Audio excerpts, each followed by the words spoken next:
Hi guys, I'm back. And I'm actually back with a strange little story from my new biography, The Rise and Fall of Charles Lindbergh. It's a family story, a Lindbergh family story, one that Charles heard a lot when he was growing up as a kid. And because of this story, he actually grew up believing that he'd inherited special gifts that other people didn't possess.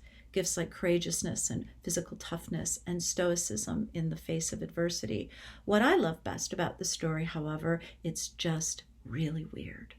Here goes. In 1861, on a sticky summer afternoon, Charles Lindbergh's grandfather, August, cut off his left arm. It happened at a sawmill in the still frontier town of St. Cloud, Minnesota. While guiding a log into that spinning blade, August slipped. Blood splattered across the wall, and August saw both his arm and a slab of his back lobbed off before he was hurtled across the room. The wound was so deep, people could see his beating heart and part of his lung. His neighbors wrapped him in his quilt, and they carried him to his farm, and then they ran for the preacher. They expected him to die. But August Lindbergh, he didn't die. To his mind, dying was the lazy man's way out, and August Lindbergh was anything but lazy.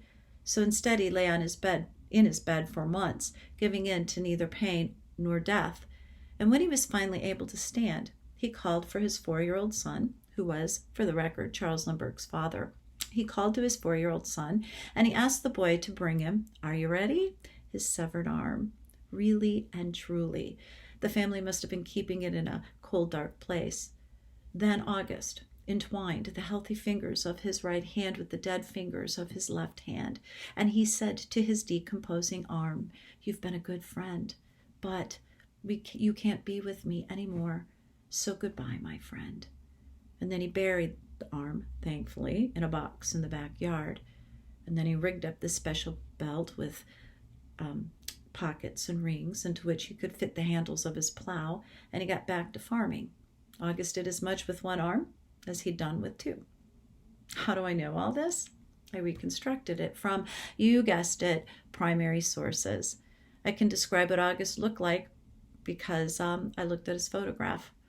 And I know what his farmstead looked like, how it looked, where it was located, the types of chores that he did on it, from Charles Lindbergh's own memoir, The Autobiography of Values. Here's your primary source, all tabbed up, by the way.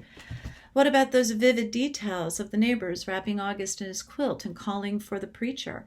Those came from Charles' autobiography, The Spirit of St. Louis, also all tabbed up. That weird bit of dialogue came from The Spirit of St. Louis as well.